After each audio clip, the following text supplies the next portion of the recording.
I never thought something as innocent as a few harmless swipes on Tinder would bring my marriage to the edge of collapse. But here I am, sitting in the wreckage, questioning everything. Maybe it was my fault. Maybe it wasn't.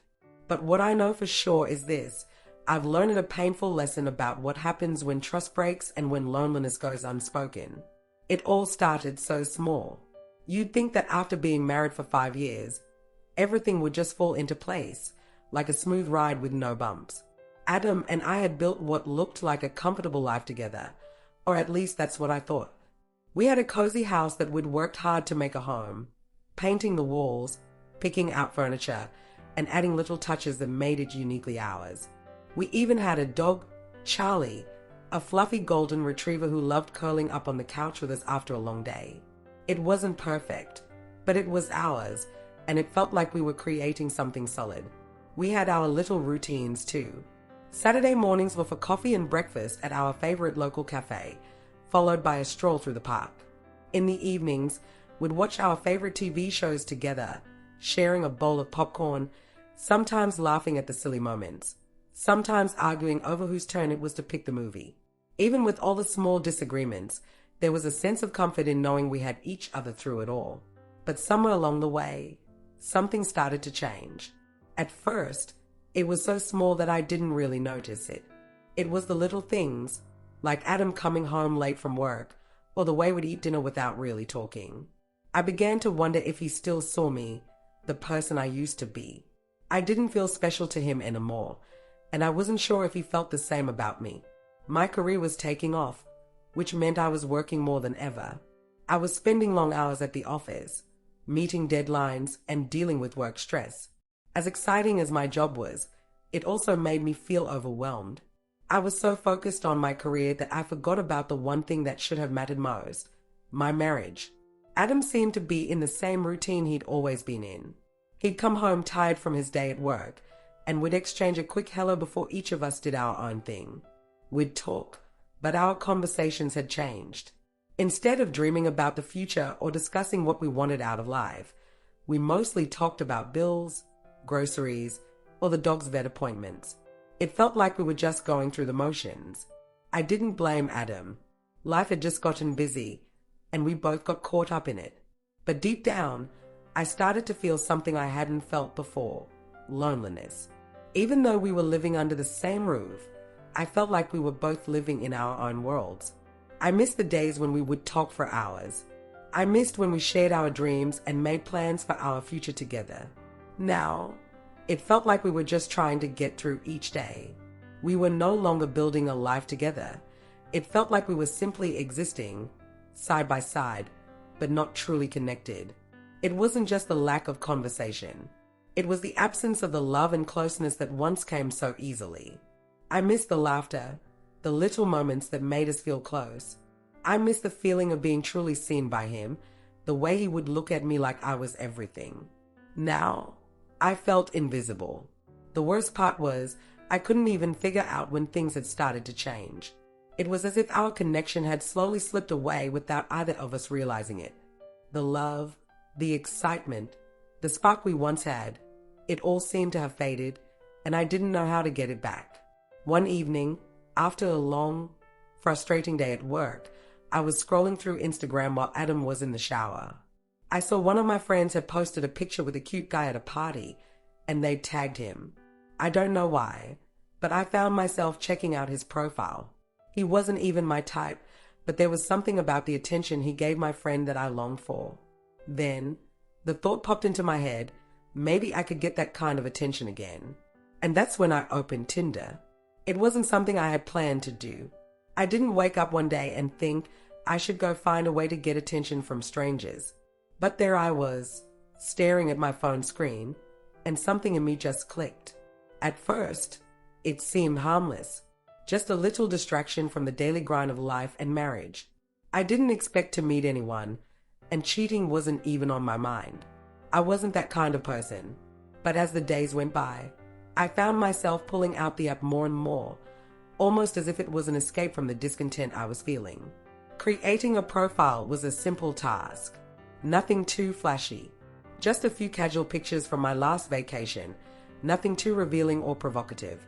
I wrote a brief, harmless bio about how much I loved coffee and sunsets, trying to keep it light and nonchalant. I wasn't trying to impress anyone. It was more like dipping my toes into the water, just testing it out. I figured it would be nothing serious, just a place to get some attention and feel a little appreciated. Maybe I thought it would give me a glimpse of a version of myself that had gotten lost somewhere between being a wife and a professional woman. But what happened next surprised me. Almost immediately, my profile began to light up. Matches, more than I expected, honestly. Messages started flooding in. Compliments, smiles. People were interested, and I couldn't help but feel a little excited, even guilty. It was flattering, but also strangely empowering. It was like a game, a very harmless game at first. I would swipe left or right without giving it much thought, just having fun with it. Each new match felt like a small victory, a quick shot of validation. For someone who had felt overlooked in her marriage, it was an ego boost that I didn't even realize I needed. But then, as I kept swiping and reading messages, something shifted. There was this one message from a guy I didn't recognize, and unlike the others, his message was different. It wasn't a simple compliment or an icebreaker. He started with something thoughtful, a question about something I had posted in my profile about how much I seemed to enjoy outdoor activities. It wasn't a pickup line. It was a conversation starter. We began talking about our interests and our hobbies. Nothing deep, just getting to know each other. And there was something about him that felt safe, friendly, even. He wasn't looking for anything serious, he said. Just some casual conversation. And for the first time in what felt like years, someone was asking about me, not just about my role as a wife or a professional. He wanted to know who I was, what I enjoyed, and what made me tick. I didn't realize how badly I had missed that feeling. We talked for hours, about everything and nothing. Our jobs, the mundane parts of life, our favorite music, and the odd quirks we each had. The more we talked, the more I felt a weight lift from my shoulders. It wasn't about flirting, and it wasn't about trying to get something out of it. It was just a real conversation. He asked about my marriage at one point, and for some reason, I didn't feel the need to lie. I didn't go into detail, but I admitted that things hadn't been great between Adam and me lately. I didn't think it would go anywhere. I wasn't looking for anything physical or romantic. I wasn't even sure what I was looking for, honestly. But it felt good to have someone listen to me again without the pressure of being the perfect wife or the overworked career woman. I could just be me, the person I used to be before life became so heavy. I told myself it was harmless, just a little flirtation. But I knew deep down it wasn't. It was filling a gap in my life that I hadn't even realized was there. One evening, after dinner, Adam and I were sitting on the couch, watching TV. It had been a quiet day, and we were just enjoying the evening together. But as we were sitting there, my phone buzzed on the table. It was a Tinder notification. Without thinking, I picked it up and quickly silenced it, hoping Adam wouldn't notice. But of course, he did. "Your phone's always buzzing these days," he said in a calm voice, but I could hear something different in it. There was an edge, a hint of suspicion. I panicked a little.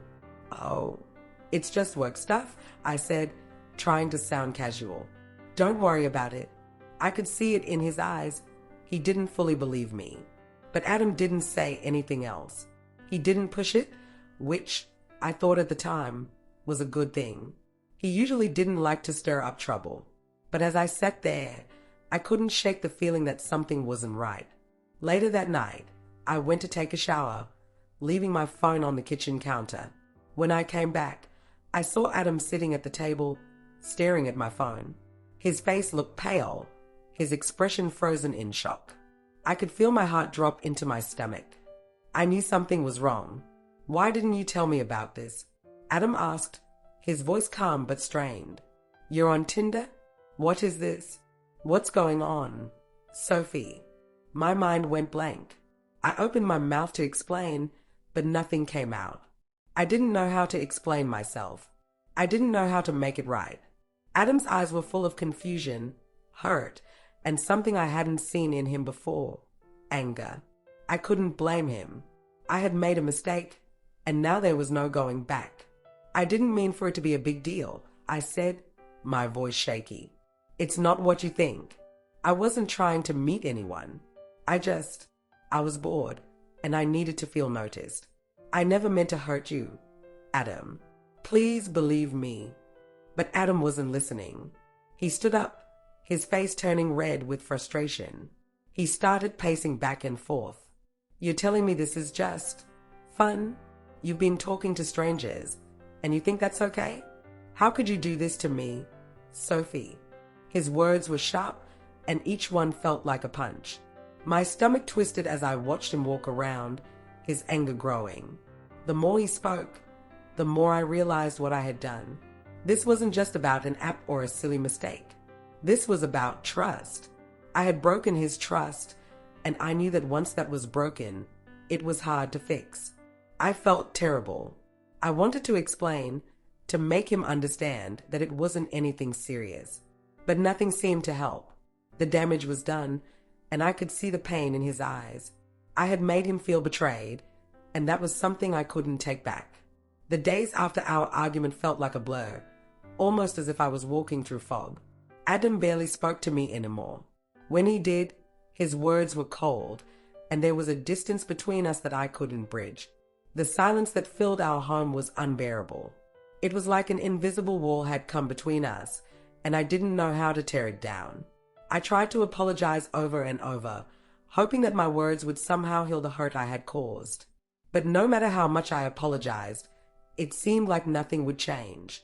Every time I thought I could fix things, I only seemed to make them worse. Adam wasn't angry anymore. He had shut down completely, and that scared me more than anything. I realized, in that moment, that I had never felt more alone in my life. Then, one evening, Adam said the words that I had feared the most. I think we need to get a divorce, Sophie. I can't trust you anymore. I can't live with someone who betrays me like this. The moment he said those words, my whole world stopped. Divorce. The word hit me like a punch to the gut.